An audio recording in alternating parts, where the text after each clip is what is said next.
Dan Imam Harumai mensyaratkan fi amakina mukhtalifah, di tempat yang beda-beda. Jadi kalau kampung itu besar, di tengah desa harus ada jamaah, di pojok-pojok yang biasa digoni gerduwo itu juga harus ada jamaah. Lo pernah lo di dekat kampung saya itu, jamaah itu satu semuanya di masjid. Saya bilang jangan semuanya di masjid. Itu yang pojok desa itu ada gerduwo. Aku nggak mau sholat di situ, dibikin.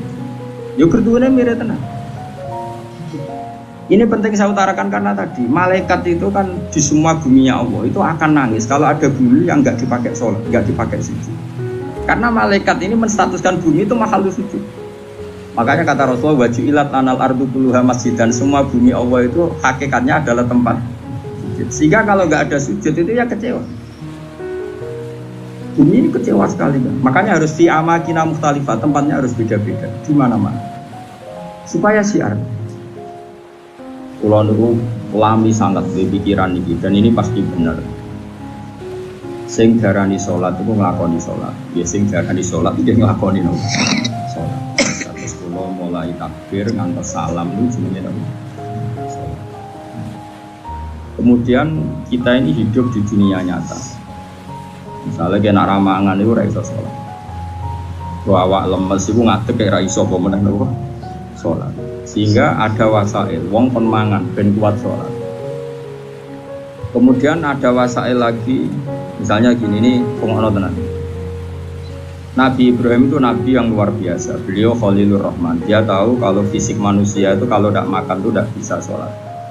Sehingga beliau itu ngerayu pangeran, ya Allah, Rabbana liyuqimus sholat faj'al afidatam minan nasi tahwi ilaihim warsyuhum minas samarat. Mesti tiang-tiang Mekah, utai pecinta Mekah atau siapa saja yang Islam niku paringi kelar mangan. Genak kelar mangan itu ben kelar. Sehingga para ulama juga mengkiaskan, misalnya begini. Kalau kita tidak punya otoritas politik, maka sholat dilarang. Sehingga kita juga menjaga otoritas politik supaya sholat itu gak dilarang. Caranya gimana? Misalnya gini, saya ini buruh di pabrik milik Cina yang non-muslim. Gara-gara saya buruh dilarang apa? Sholat, karena mengganggu jam kerja. Kalau saya mampu bikin koalisi buruh menuntut hak sholat, saya harus melakukan itu. Karena itu cara saya untuk mendirikan sholat. Atau kalau ada umat Islam mampu kaya dan bisa menciptakan lapangan kerja dengan membolehkan sholat, maka harus melakukan itu demi tegaknya sholat. Makanya ini kelirunya kita. Nyongkone ngelakoni sholat itu pokoknya dekne dhewe sholat. Dia agak mikir bahwa untuk bisa sholat itu dibutuhkan kekuatan ekonomi, kekuatan politik. Saya tuh ngaji di mana-mana, saya ulang-ulang. Islam ke Selat Malaka itu Thailand sama Indonesia itu umurnya bareng. Cuma kebetulan Thailand nggak milih politik, negara dikelola non-muslim. Tahu-tahu sholat itu dilarang di Thailand. Indonesia kebalikan, lah kiai ini seneng politik, keterusan nganti sakniki, paham ya? Akhirnya Rawali Songo itu Islam lagi rong generasi. Iku wis gawe demak napa? Wah, ratri mau sholat dilarang. Nara sholat ra iso dadi presiden. Jadi saiki sholat malah wong bupati kok ora sholat, wis ra ngarah dipilih, gubernur kok ora sholat. Lho, ngarah dipilih. Ana cawayu sholihah kok sing lanang ra mbebo sholat, ya ora payu. Ibu keterusan paham, tapi ini mau cerita. Jadi karena redaksinya Quran itu wa iqamis sholat, mendirikan sholat supaya sholat itu berdiri, bukan kamu saja tapi seluruh negara. Dan itu dibutuhkan macam-macam tadi. Ibrahim nyontohkan kekuatan politik, kekuatan ekonomi, bahwa untuk sholat itu harus warzuqhum minas samarat, harus ada materi fisik, yaitu orang makan. Terus di ayat umum Nabi Muhammad dicontohno ciri utama agama wis menang ku Muhammad wala yumakkinanna lahum dinahumul ladzir tadallahum wala yubaddilannahum min ba'di khaufihim amna. Ciri utama kemenangan Islam Muhammad, nak orang melaksanakan Islam itu sudah ada ketakutan. Disebut wala yumakkinanna dinahumul ladzir tadallahum. Jadi kira-kira perasaan kula ada satu negara yang lama sekali ada Islamnya, kemudian sholat di situ takut, sama negara yang sholat tidak takut. Cara alamat untuk futuhe pangeran yang milih negara yang sholat itu udah takut. Mergo Allah ngendikan wala yumakkinanna lahum dinahumul ladzir tadallahum. Allah bikin tamkin itu kemampuan melakukan ibadah secara netral, secara kuat. Terus wala yubaddilannahu min ba'di khaufihim amna, dan mereka melakukan ibadah itu merasa aman, tidak merasa takut. Kayak dulu sahabat sholat tuh sembunyi-sembunyi. Ba'da fathi Mekah sholat terang. Ini penting kalau ingat loh. Jadi sing sufi goblok ya ben mari, ben gelem rontok politik. Sing politik yo mari sholat tuh rambut tebar pesona. Jadi sepodo mari ini terus yang waras betok ya ujug kan nanti pikiran. Ya pokoknya iki ngomong ilmu ngono ae napa, ora usah ujug-ujugan, pokoknya ngomong napa? Ilmu. Ora usah terus rasa suci dhewe ya. Wong rom ya lagi tak kandhani iki wae. Tapi yang jelas ning ayat itu jelas sorry ada kata-kata wala yumakkinanna lahum dinahumul ladzi tadalahum wala yubaddilannahum min ba'di khaufihim am. Di ciri utama agama hebat itu kalau merasa tamkin berapi yo iso wayo yo iso berarti jos beragama secara apa benar paham. Tapi nak wani ya pokoknya sementing itu wani. Lho kalau di kanca bojone loro telu iku langsung legal kabeh didaftarno langsung legal kabeh pun kan rapi langsung wakeh didaftarno ya langsung legal kabeh yo hebat tenan. Tapi kok kuat suwe ora ya ora ana iku takdir no. Tapi ini penting kalau atur nanti. Kalau itu kan moco taren itu kata, moco taren itu kata. Di antara taren itu kenapa semua nabi itu kok menguasai negara? Gak ada nabi yang gak menguasai negara. Nabi Muhammad pada akhirnya menguasai Mekah Medina. Ada Fathu Mekah. Karena dengan menguasai ini berarti sholat ibadah menang.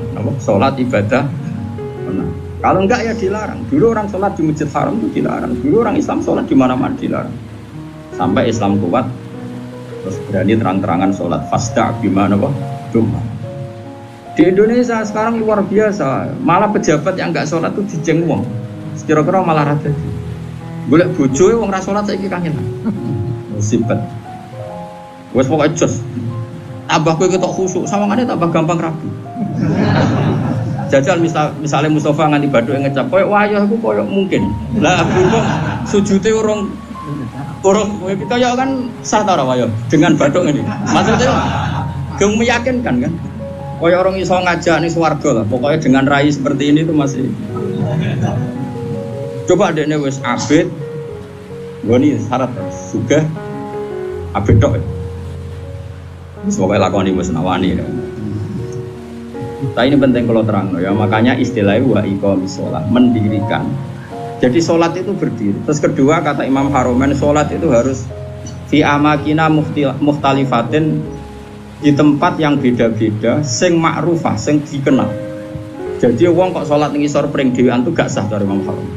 Sholat kudu di tempat terbuka, terutama fardhu. Sehingga kata Imam Haromen, kalau sudah ada jamaah tapi fi buyutin di rumah masing-masing, la tadharu bias syiar, yang syiar tidak kelihatan putih itu tetap diperangi. Makanya syaratnya jamaah itu harus di tempat apa? Terbuka. Karena ini butuh syiar, butuh show bahwa Islam ya demi sholat, bukan sholat demi Islam. Jadi kita bela-belani kelar mangan ya ben kelar sholat, menguasai politik ya ben sholat tidak dilarang. Kita menguasai publik biar publik terinspirasi oleh hukum Islam rupanya apa? Sholat. Jika kata Imam Haromen, kowe sholat jamaah, maksudnya ora sah makili fardu kifayah, nak sekedar sah ya mungkin sah. Tapi jekpo talahumul imam. Dan Imam Haromen mensyaratkan fi amakina mukhtalifah, di tempat yang beda-beda. Jadi kalau kampung itu besar, di tengah desa harus ada jamaah, di pojok-pojok yang biasa digoni gerduwo itu juga harus ada jamaah. Lo pernah lo di dekat kampung saya itu, jamaah itu satu, semuanya di masjid. Saya bilang jangan semuanya di masjid. Itu yang pojok desa itu ada gerduwo. Aku kan gak musola di situ, dibikin. Yo gerduwonya mirip tenang. Ini penting saya utarakan karena tadi malaikat itu kan di semua buminya Allah itu akan nangis kalau ada bumi yang nggak dipakai sholat, nggak dipakai sujud. Karena malaikat ini menstatuskan bumi itu mahal sujud. Makanya kata Rasulullah wajilat anal ardu kulluha masjid, dan semua bumi Allah itu hakikatnya adalah tempat sujud. Sehingga kalau nggak ada sujud itu ya kecewa. Bumi ini kecewa sekali kan. Makanya harus fi amakina mukhtalifah, tempatnya harus beda-beda di mana-mana. Supaya syiar. Kalau jamaah tetap di rumah, kota lahumul imam, harus boleh diperangi oleh imam. Terus ketiga, ini penting kalau terangkan masalah iqamatus sholat. Sholat itu pentingnya jamaah, itu sing keliru, itu melok bener. Sing mardut melok makbul. Karena ndak mungkin kan wong 40 ora wali kabeh. Aku ya mungkin 1000 ya ora wali kabeh. Normalnya itu kalau ada orang dulu, era dulu, angger orang 40 mesti sisi tok itu wali. Kayaknya sekarang 1 juta pun enggak jamin ada apa? Enggak ada wali, tapi enggak masalah lah. Mungkin zaman akhir kriteria wali juga agak seketat zaman dulu mungkin. Masa beda zaman kualifikasinya masih sama. Tapi kan saya kira angger sebawa nasi ibad ngalor ngidul. Ya ini saya turunkan lah kualifikasinya saya. Sholat itu bisa bener itu baru kayak wong akeh. Nanti syukurnya nunggu bapak punya uang. Dulu itu sholat kok caci. Kalau nu gak ada kitab namanya ini. Maka ini yang disertasinya dokter profesor namanya Muhammad. Kalau nu kenal sama orangnya dulu pernah ke Sarang. Anak Syekh Rojab. Abahnya itu profesor terus punya anak ya profesor juga. Dia nulis tentang fikih Imamil Haromen. Kemudian saya pernah ketemu saya beli kitabnya mulai kitab disertasi dokternya sampai dia setelah jadi profesor fikih.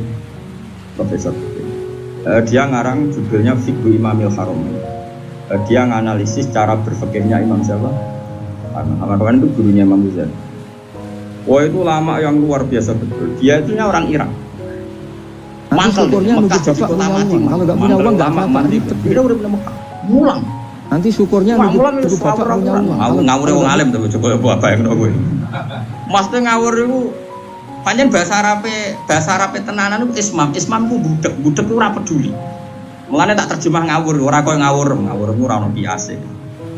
Ya bahasa Arabe tenanan ismam pun mau budek dari kata apa? Sumun, enggak mau tahu. Mulang di rumah. Dasar wong keramat. Mulang sing ngaji wae, sing gudeng yo. Mulang ya dene jar. Bareng Mekah wis ruame ilmu pindah dari Madinah. Gak terima dari Madinah mati ilmu. Mulane digelari imam napa? Harum. Semenjak itu Mekah Madinah itu ada geliat fikih. Mergo digerakkan oleh imam siapa? Wah, nak ngondikan wis kuwasa repot jadi harum. Ora sih. Makanya Imam Ghazali di Ihya sering keras itu karena didikan wah karena jadi Imam Haromen ngamuan wong. Ya itu beliau termasuk yang fatwa jamaah itu tidak cukup fi makanin wahid, kudu fi amkinatin mukhtalifah di beberapa tempat yang beda karena semua ardua nggak boleh dipisahkan dari situ.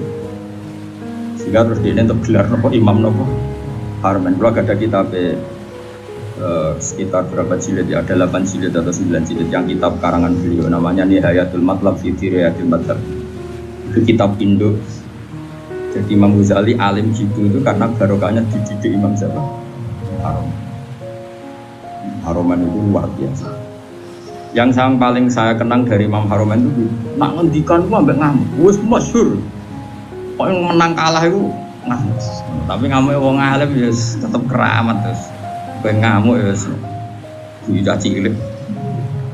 Ya koyo stres lho, modele ngamuk enak wong alim itu terus koyo mergo rontok. Tapi ngamuk wong alim itu duwe apa? Terus dia menulis faedahnya sholat. Jadi perjuangannya Rasulullah kayak begitu sampai jihad, sampai perang supaya sholat itu tegak. Makanya dimulai Nabi Ibrahim ketok anak beliau Nabi betul ngendikannya Rabbana liyuqimus sholat supaya mereka melakukan sholat. Cobalah karena mereka manusia kasih uang, kasih makan karena mereka kalau nggak makan nggak kuat. Rabbana liyuqimus sholat. Saya bela-belain mendoakan penduduk Mekah punya uang itu supaya liyuqimus. Berarti fas sholat maksudah tujuan kita makan adalah ben kelar. Sekarang kan enggak. Ayo sholat sih ben mangane enak. Berarti mangane ku tujuan, sholatnya ku lan. Innalillahi wa inna ilaihi raji'un. Mulane kena buka Ramadan. Iku cara aku sampe mangan sih. Aja sok khusuk terus ora usah mangan. Ben mangan sih ben sholatnya tenang. Ayo sholat sih ben bukane tenang. Berarti kowe bela-belani mangan, sholatnya mau lantaran usum di ini kene ada ora wali-wali tak delok raine iku durung wali mergo iku cek salah tapi nanti kualifikasinya diturunkan jadi wali supaya gampang jadi apa. Terus keempat begini masalah sholat. Kalau gak ada kitab Fathul Bari saranya Bukhari itu nabi-nabi saking senengnya sholat kata Rasulullah Wa ra'aitu Musa tahtal kasibil ahmar wa huwa qa'imun yusolli ala qabri. Saya melihat Musa pertama ketemu, dia masih di kuburan di tahtal kasibil ahmar. Ada gundukan merah dekat Yerusalem, itu sekitar berapa ya? Sekitar 6 kilo atau berapa. Karena kalau di teks hadis, saya ulang lagi, di teks apa? Hadis Nabi Musa itu sebenarnya mau mati itu di Tih, mau wafat itu di Tih. Tih itu ya dengan Masjid Haram masih 20 kilo atau berapa, masih jauh. Terus beliau kata Nabi Musa, Nabi itu unik semua. Ya Allah, matikan saya romyatan bihajarin ila ardil muqaddasah. Saya inginnya mati hanya selemparan batu karena dulu gak ada kiloan, gak ada meteran, ukurannya romyatan dihajarin, sekuat orang melempar batu, ya sedekat itu saya mati. Ya kira-kira berapa? Orang melempar batu itu paling berapa kilo? Kira-kira gak buanter, wong Arab loh, ojo wong Arab wis bar mangan, ojo. Hah? Nak watune cilik tak gede. Nak watune gede kok. Nak jak matematika juga. Gak piro. 100 meter par kan? Hah? Bro. Nah itu di situ Nabi Musa itu sholat. Kalau nanti teng makomnya Nabi Musa, makom itu tempat beliau sholat dulu. Teng kuburannya, meskipun kuburannya mukhtalaf alaih tentu. Terus di Syarafatul Bari itu gini, termasuk yang ditulis Sayyid Muhammad dalam Mafahim Ajuban Tuhan. Rasulullah itu saking senengnya sholat ngedikan gini, ketika saya belum pernah ketemu para nabi kecuali pas itu kuburan di kuburannya sholat do munfarid sendiri. Kan gak iso ngentongi jamaah mau ndak mau harus sendiri. Pas Nabi Muhammad mau Isra itu kan beliau di Baitul Maqdis. Semua sholat datang. Karena mereka hobinya sholat ini mumpung ada imam besar. Imam besar Kanjeng Nabi maksudnya ngono Bapak. Kowe kok aja terlalu jurnalistik. Mumpung ada imam besar, Imamul Muttaqin yang di tarhim-tarhim itu. Di tarhim-tarhim kan diterangkan yang ada tuh musola-musola yang masih pakai tarhim. Wa taqaddam tali sholati. Fasolla wa antal musbiti. Terus wa taqaddam tali sholati terus wal antal imam. Kemudian para nabi datang, kamu maju dan kamu menjadi apa? Imam. Itu Nabi sebelum Mi'raj itu kenangannya para nabi ya sholat. Jadi semua nabi datang ke Baitul Maqdis itu hanya apa? Untuk sholat. Mumpung ada ya Imam al-Muttaqin, Imam al-Mujahidin, imam besar, ahli jihad, ahli takwa. Itu semuanya gitu, semuanya demi sholat. Singkat cerita ketika Nabi mau kabundut, saking senangnya sholat itu ngetikan nih, saya hafal tagnya. Saya ini mau meninggal kata Nabi. Dan saya melihat para nabi itu sholat di kuburannya. Kata Nabi, wa ana akramu ala Allah. Dan saya terlalu terhormat. Saya ini terlalu terhormat di mata Allah untuk membiarkan saya 3 hari meninggal kemudian saya tidak sholat. Jadi pastikan kalau saya terpaksa ngalami masa-masa kecelok mati mayit, kecelok ya tentu tidak mayit hakikatan karena semua nabi itu ahya, semua nabi itu hidup. Umpama aku kecelok ngikuti prosedur umumnya wong sing kecelok kabundut paling banter metu. Aku ku izin mbek pangeran, terlalu terhormat pangeran kok aku terus ning kuburan kok amen turu mati terus sholat.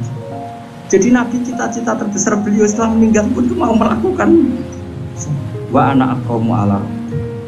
Setelah saya meninggal gini walam usolli ba'da salasin, kemudian saya tidak sholat setelah masa 3. Ya masa 3 hari mungkin itu pilihan Nabi karena mau tidak mau harus mengalami proses peralihan alam ya, tapi tetap cita-citanya itu. Nah saya ini gue iso sholat itu spring susu nama ya Allah ya alhamdulillah dan biasa sejak urip besar. Terus keempat, sebaiknya imam sholat itu yang paling alim, paling akro, paling benar. Itu awal-awalnya. Tapi nanti kan terus kayak seleksi KPU. Salim Mustafa, ini jenggoten wis sunah Rasul tua wis bener. Tapi engkau tajwidnya kalah mbek Ki Fuad. Ki Fuad misalnya tajwidnya bener kalah sepuluh mbek Pak Hudi. Nanti kan iso seleksi kan ribet. Sajane apik aturan itu tapi dengan sendiri ribet. Terus Ruhin menang. Wah, ra iso sing paling parah pangeran jare Nabi wong fakir. Wah, sebar kabeh.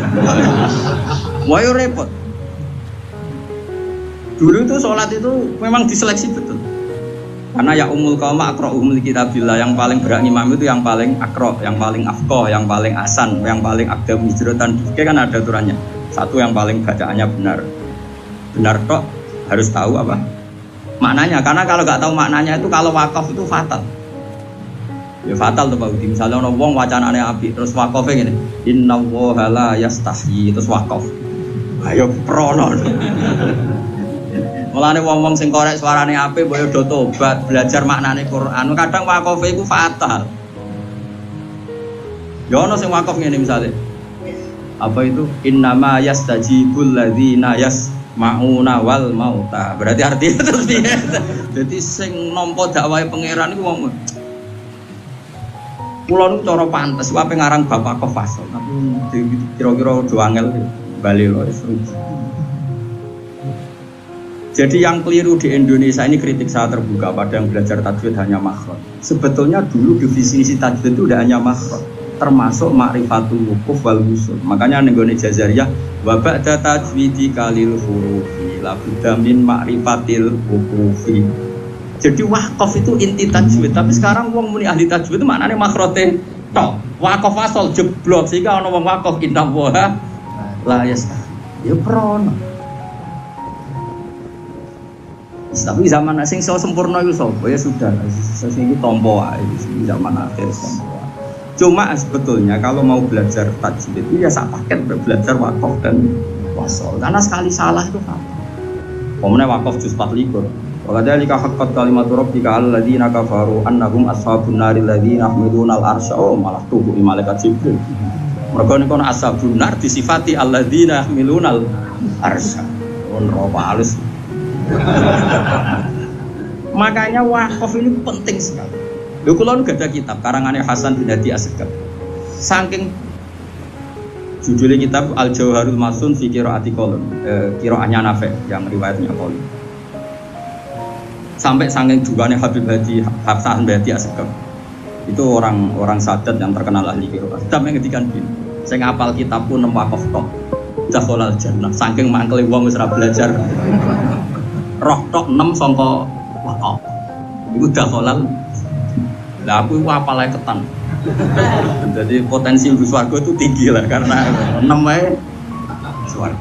Puluhan mungkin ratusan. Karena ya tadi fatal, kalau tidak tahu itu fatal. Tapi piye zaman akhir ki ape wong ra sempurna. Ya sudah enggak apa-apa, sudah kita seperti ini kita terima saja. Semenjak wong padha buletes, untungnya Nabi ngendikan ra ikut tok. Sallu khalfatul libarin wa fajirin. Sallu khalfa man qala la ilaha illallah. Semuanya itu serana seleksi.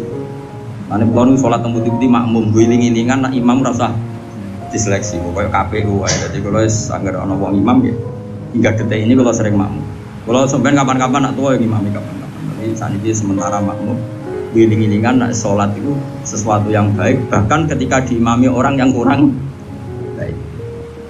Masyhur itu kan ketika Sayyid Rasman dikepung oleh orang-orang Khawarij semuanya itu fusak terus sholat didirikan.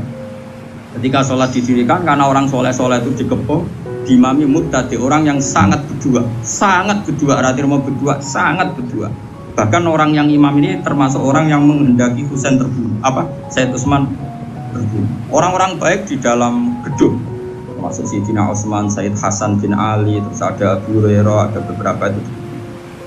Terus ketika sholat didirikan itu ada yang usul ke Sayyidina Utsman, ya Utsman, apa engkau membiarkan mereka ngimami sholat sementara mereka berdua itu?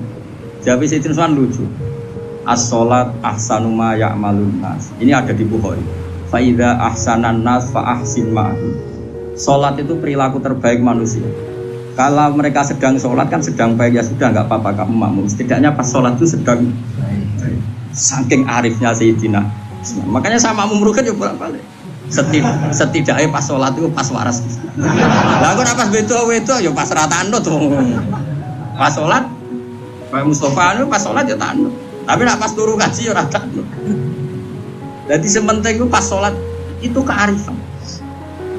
Aku lo makmum wong bolak-balik, kecewa ya bolak-balik tapi mulane kula mantep dosa kula di sepuro husnudzon be pangeran dawuh anak idadzoni. Kula nu zaman melarat, saiki lah ya urung juga tapi kula nire tuwih melarat di bangsa iki. Moro Jogja niku beto kerdus. Kalian santri kula kalih. Kula riyen zaman melarat to di santri. Jadi sepakat kiai melarat lah yo. Lho kula zaman melarat itu wis ngorek kitab mahal, kitab tertinggi loh. Setelah Fathul Qorib, Fathul Muin, Fathul Wahab itu kitab. Banyak santri sarang yang ikut saya karena ingin ngaji sama mahal. Padahal tamat al-yasa. Jadi mulai dulu saya di Jogja pertama itu mahal. Saya kira tak dono nasoil bibat. Lagi nak gelem sorokan loh tapi ya kasih moco. Tak balenin dah mulang nopo mahal kita. Sekali raiso tak usir. Itu makmum. Lalah itu lungaku itu bada sufi sama naruhan bada sufi. Pas antara Pati Purwodadi itu sudah masuk Purwodadi wae Jumat. Kulo niku wedi pangeran. Senajan tono kaul-kaul sedarane musafir oleh ninggal apa? Jumat wong kula musafir tenan, misalnya kula teng narukan ya ora omahku. Singkat cerita aku tetep berdua. Padahal gue kerdus sekali perjuangan. Sholat. Dari wudune ku ning kali. Sing Jumatan mau 16. Imame maca Fatihah kok wong jihad. Yakin. Aku sih yakin pangeran ra nampa ora mentolo. Wis aku yakin aku. Wati ya wis. Walhamdulillah rabbul yakin sekali insyaallah. Mulane kula semenjak iku ora fanatik tajwid. Ana wong makrote apik tapi engkek, makrote keliru tapi jihad. Bayangno wis gak mentolo lah pangeran nolak. Berarti aku sholat nganti nangis. Sampai dongaku tak rubah ya Allah. Anta akramu min anta rudda sholata. Jenengan terlalu mulia untuk menolak. Kula sing menusati kula atos, umpama kula zuri mon kula tampa. Kok jenengan Rahman Rahim. Cek tegane jenengan batal to salate tiyang niki. Mumpun Gusti jenengan tampa mau. Mumpun nak boten ditampa kula ora rasa tampa pisan wis.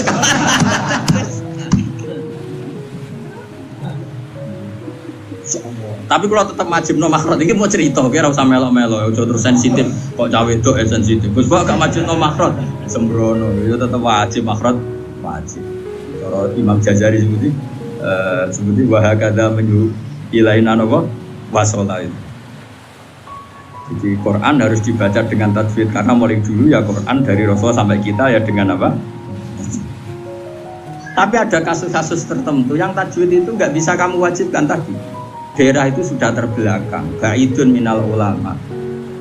Singkat cerita setelah saya sholat Jumatan tadi, santri saya 2 itu ya ada. Dia sesuai prosedur fikih kalau nggak sampai 40 itu ya ada. Dan dia yakin kalau imam muqari'in biumin itu tidak sah. Wong dene iso ngaji mahal di dadi roh. Wong korek makmum wong umum itu. Dene ya ada. Tapi aku ora ya ada. Ora krono sama tak Gus lha jenengan mboten ada. Aku nak ya ada iku mari takabur. Kaya salat wong ora ditom. Wes aku spekulasi kok sowan pangeran atok rata kabur dibang ya. Wis kowe ya tetep ada aku ora bisa. Tapi ada iku sampe isin kowe pangeran. Gusti jenengan iku wong mulia, dat sing mulia. Gak mungkin nolak salate tiyang niku. Wis 16 lah kok. Dadi aku ora ada iku kuwatir ujug, kuwatir takabur mosok pangeran ra ngesano. Salate wong sing jihad. Obar runtuh sing mamahku delok sakit. Gak mau coba Fatihah ngono geger. Kok wong kelahiran kok wong kelahiran. Angel temen contone. Nah, mbok niku akhirnya makas tu sini saya bertahun-tahun seperti itu. Tapi wong alim sak donya mesti kembali. Pas niku kula ya ora takbir. Alal hak pas itu saya enggak tahu takbir ini. Bahwa sholat Jumatan 16, 17 itu sah. Pokoknya Junal Arba'in itu sah. Singkat cerita suatu saat saya dapat kitab. Ya era-era sekarang dapat kitab namanya Tadhkirun Nas. Sekarang seorang Habib alim alama namanya Tadhkirun Nas. Beliau ngendikan dalam kampung tertentu yang masyarakatnya Junal Arba'in enggak apa-apa sholat tidak usah sampai apa 40 dan sah. Terus beliau cerita, saya pernah kata beliau cerita sebagian wali abdal pernah sholat di satu kampung di Abad itu makmumnya mau 11 Jumatan. Terus ditanya sama muridnya, ya Habib ini orang 14 kok kamu tetap Jumatan di sini? Ono aku podo mbek wong 1000. Jadi ya ada dia kira ono wong makmum alim sanggep ae ono wong. Angan-angan yo bener. Fa inna faqihan wahidan mutawarri'a asaddu ala syaitani min alfi abidi. Berarti bandrole wong alim sitok iku udah karo wong. Wes aku GR dhewe iki mau wong 16 tambah aku sitok. Misale Aku ra 1000 nak trimo 20 cek. Buate cek ono lah nak trimo 50 aja ono. Wis. Dongkak. Karena tadi ini penting ya, supaya kita ini tidak angkuh. I'adah dalam konteks ikhtiyat memang baik, tapi kadang melahirkan takabur. Saya kira ono wong makhrote apik mau digo qiraah engkek. Bariku untuk hadiah umroh. Berarti dek nengit mai Quran nak trimo entuk. Kowe ngerti entuk itu mendapat. Ya to. Tapi aku ora muni haram lho. Ono wong qiraah wapi, makhrote apik. Engkek juara qiraah paling untuk umroh diundang